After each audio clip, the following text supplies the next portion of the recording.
लाल भोपळा, चवीला गोडसर अशी पौष्टिक भाजी, पचायला सुद्धा एकदम हलकी। पण ही भाजी पौष्टिक असून सुद्धा जेवणामध्ये पाहिजे तितकी प्रेफर केली जात नाही। भाजी स्वभावताच खूप सौम्य असल्यामुळे लाल भोपळ्याचे पदार्थ खूप ब्लांड किंवा असे सौम्य लागू शकतात। त्यात आपण करतोय लाल भोपळ्याचं रायतं किंवा भरीत, आणि हाच लाल भोपळा आपण चांगला तसा इंटरेस्टिंग बनवणार आहोत। फक्त माहिती असायला पाहिजे लाल भोपळ्याचं पेअरिंग जे आहे ते कोणाबरोबर करायचं आणि कसं करायचं। लाल भोपळ्याचे BFF म्हणजे बेस्ट फ्रेंड फॉरएव्हर असे इन्ग्रेडियंट्स किंवा साहित्य कसे शोधायचे, तर ही recipe step by step follow करा, करून बघा आणि नंतर मला फीडबॅक द्या की तुम्हाला हे रायतं आवडलं की नाही। तर welcome back to my channel food stories by Pallavi Kaushik.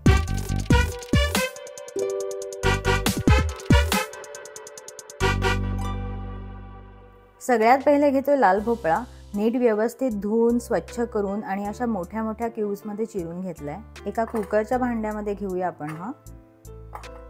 कुकरमध्ये थोडंसं पाणी घेतलंय, आपण हे भांडं आहे कुकरमध्ये प्लेस करूया। कुकरमध्ये बाजूला आपण पाणी टाकलंय, पण आतल्या भोपळ्याच्या भांड्यामध्ये आपण अजिबात पाणी टाकत नाही आहोत। जर टाकलं तर भोपळा नंतर खूप पांचट होतो, त्यामुळे तुम्ही तसंच आपण त्याला मस्तपैकी उकडून घेऊ। झाकण लावून घेऊ आपण आणि व्यवस्थित 2-3 शिट्ट्या करून घेऊ कुकरच्या।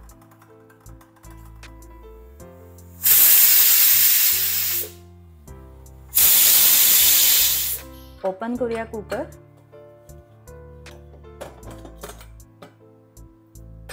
भोपळा काढून घेऊ कुकरमधनं आणि थोडासा गार करायला ठेवूया। भोपळा गार होतोय तोपर्यंत आपण फोडणी करून घेऊ। एक फोडणीचं भांडं घेतलंय आपण, यामध्ये घालूया आता तेल। तेल तापलं की त्यामध्ये ऍड करूया आपण घालूयात मोहरी। तेल तापलं असेल तर आपण पहिले गॅस बंद करू। घालूयात मिरची, लाल भोपळ्याचा पहिला बेस्ट फ्रेंड। घालूया कढीपत्ता आणि हिंग, दुसरा महत्त्वाचा इन्ग्रेडियंट। फोडणी आपण थोडीशी मिक्स करून घेऊ। लक्षात घ्या आतापर्यंत माझा गॅस बंदच मी ठेवला आहे, कारण तेल चांगलंच तापलं होतं। मिरची एकदम मस्तपैकी खरपूस भाजेपर्यंत आपल्याला मिक्स करायचं आहे।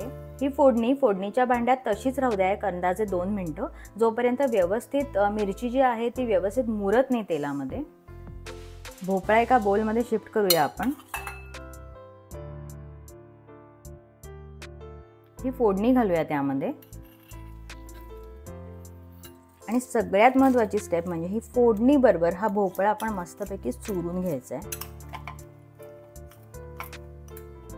मिरची पण आपण व्यवस्थित चुरून घेऊया।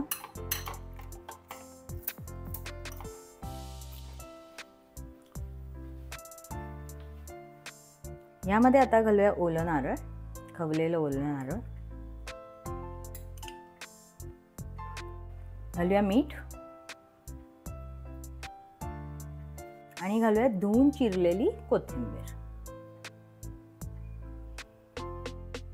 घालूया दही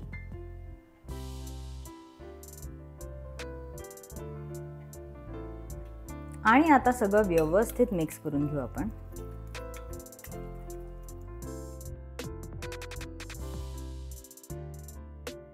आणि आपलं लाल भोपळ्याचं रायतं किंवा भरीत तयार आहे, रेडी टू सर्व। सर्व करूया।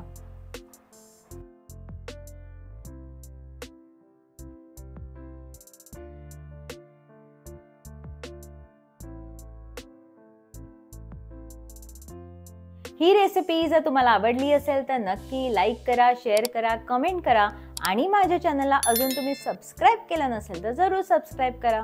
चला तर मग भेटू नेक्स्ट एपिसोड मध्ये। Till then bye bye.